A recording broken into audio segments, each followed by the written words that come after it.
Good evening and welcome to another episode of Harmonics. Today's guest is legendary. He is one of the best guitar players in the world. He has achieved high status and he is Harvey Mandel. Harvey, welcome. It's a pleasure. It's a pleasure to have you here today. Good to be here. Thank you, sir. I'm going to get into questioning right away with you. Harvey, what actually made you gravitate at an early age to be a guitarist? Believe it or not, back in the old folk days when bongos and congas were happening, I had this urge to play bongo drums. And I actually hooked up with this guy in Chicago, and we went down to a couple of the folk places, and he would sing and play rhythm guitar, and I would play on the bongos. And one day, out of nowhere, I just picked his guitar up and said, "Show me a chord, one chord." So he showed me how to do an E chord, I remember distinctly. Wow. And I just fell in love with the sound of the guitar. And like from that moment on, that was it. I knew I was going to be a guitar player. So what age was that about? 16. I started when I was 16. You were actually you started, that's your first chord was an E chord. Right. And you got a guitar, you didn't know what it was. Now you were playing, obviously you were playing acoustic. It was, my dad took me down to a pawn shop, a friend of his, and I got my first Harmony acoustic guitar for $16. I love it, I love it. So you played that for how long before you went into electric? Not very long, just like a month or two, and then I had a friend in school who was very electronic minded, and he showed me how I could take a phonograph cartridge, and I literally put the needle on the wood and ran a wire into a little radio that I had. And he knew how to tap in, and that was my amplifier. Oh. And when my dad walked in and saw that, he said, "Okay, I see you're serious, so now I'm taking you down to Sears." And you bought a Sears. And we got my first Sears real electric guitar, which was a silver tone, which was back in the day, it was like very cool.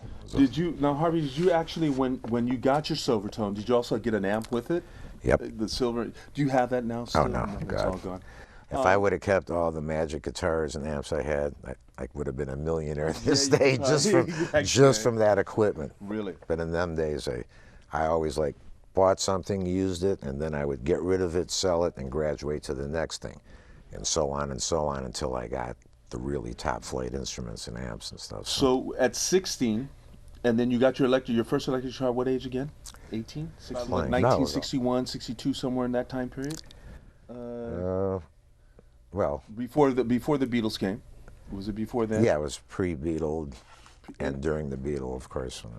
Who is your influence? What were you hearing? What would you? I know that you've made a statement one time you don't copy, but who were the guitar players that you were looking at? The absolute Bible for me was the Ventures record, the first Walk, Don't Run Ventures. And that was my Bible of guitar. There were no blues records available. There were no Jimi Hendrix's. There were no, there was B.B. King, but he existed in another world that I didn't know anything about at that time.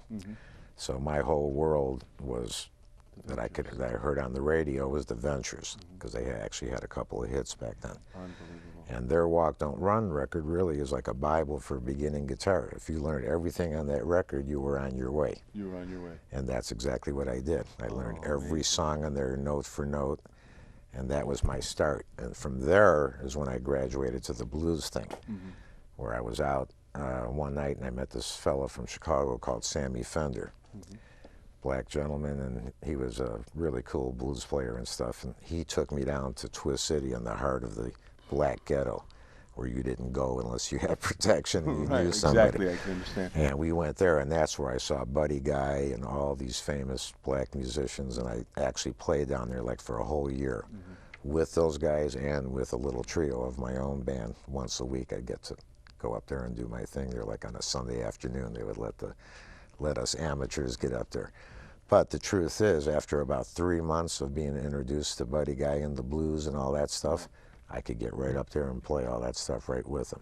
You said I've listened to you and I've heard some commentary. You said that you were hearing things. So when you learned from the blues players that you were around. That was the first stuff was the rock and roll venture style, and that graduated into the blues. And from there, after really going through that whole gamut is where I could, like I was saying, I could hear where guitar was going at that time, way before it ever got there. I knew that kind of sustaining the Jimi Hendrix sound that he made famous, but a lot of people like myself were doing that same thing in Chicago, but it wasn't on record per se. You know, you talked about the blues gentleman that you met. I'm gonna throw some names out because some of them are not alive, and I just want to get your recollection or your take on. And I'm gonna name some giants in the blues because you were there. Muddy Waters. One of the greatest of all time, of course. I mean, what can you say about him that hasn't been said 100 times? And what is a personal thing that you could think about him? Was he always dressed really nice, and you know what? I only got to see him a few times and got to jam with him one time, but he always was dressed slick and cool. I mean, he always had, when I saw him, he always had the magic suit. The hair was muddy water. Yeah, it was processed big time. And but that was the look then, you know. So. Albert King. Did you have the pleasure to? Albert King, yeah, he was really cool, and I had a great time with him because we were on tour with Canned Heat and Albert King in Australia, and this is not long before he died. Oh. So I got to be, for a whole month, I got to hang out with him every night, every night and also stuff. A class. Those guys seem to be a little bit different. We'll talk a little bit about that later than the guitar players that came later on. They seem to be a sharing group of men. They would share. Well, they weren't insecure. Interesting. They weren't insecure, and they weren't afraid to play and do their thing, and who saw it and who knew what was going on, it was okay. Did you have the opportunity to actually play with Holland Wolf? Yep. Tell me about Holland. Big man?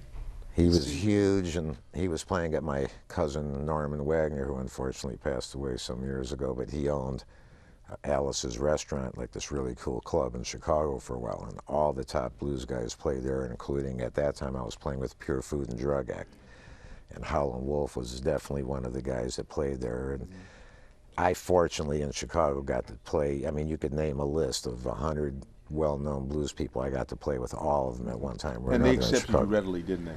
You were just... Yeah. I mean, myself, Mike Bloomfield, Steve Miller, Barry Goldberg, all those kind of people, Charlie Musselwhite. We were the white blues guys that really got in there, and, you know. You talked about Buddy Guy.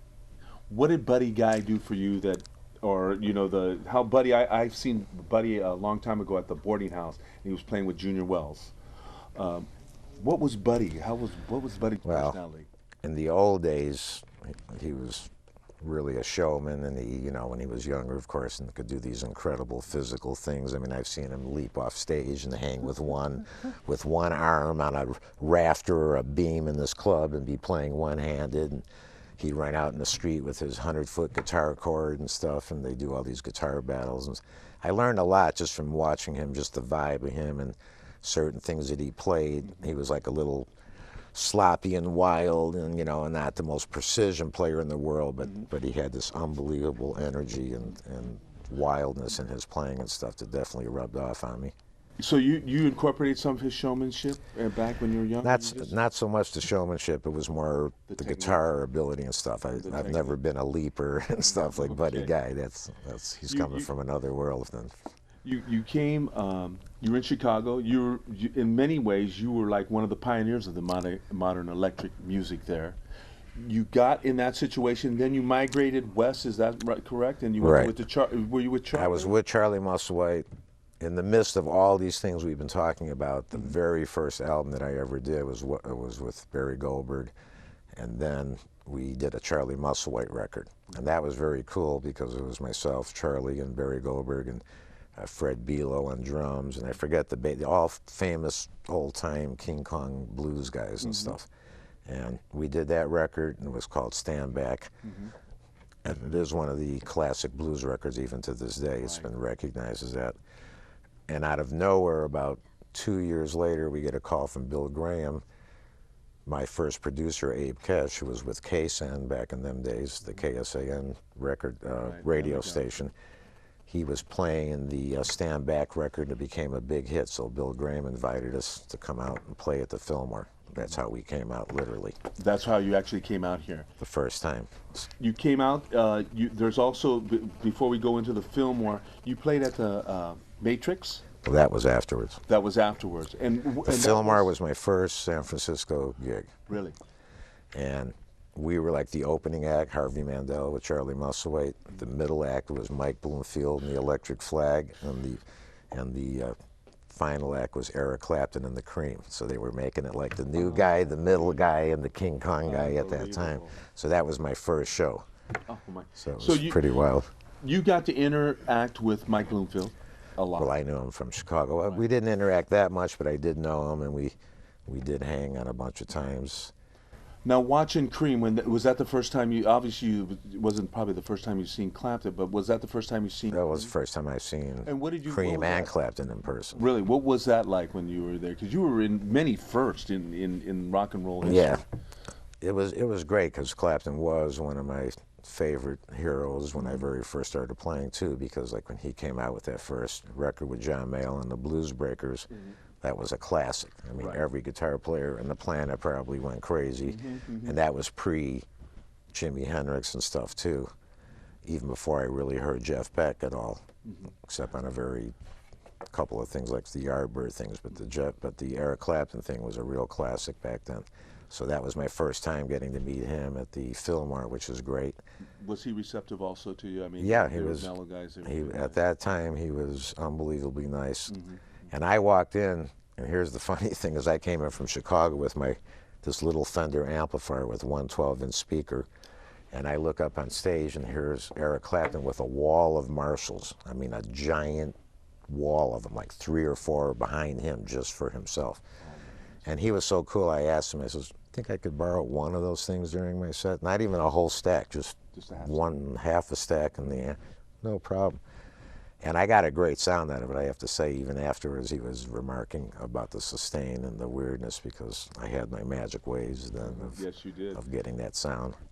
Let's talk about that. You've been called the king of sustain. How did that all come about? That's all back from my Chicago days. Like I say, all the guitar players back then were trying to get that kind of funky, sustaining compression sound. And back in them days, it was hard to get. You didn't have the array of pedals and electronics and all the little gadgets they have now, which kind of help you to do those things. Right. So your only way to get that sound was to have the magic guitar and be able to plug into a certain amplifier, certain ones that would give you that overdriven kind of sustaining sound. And I was like a maniac at trying to find the magic things and experimenting with different speakers, and I would punch holes in speakers. And I used to take little amplifiers with alligator clips and clip them onto bigger amplifiers with the speaker, so that distorted sound would go into that speaker. And it gave, I had incredible different setups. Incredible tone.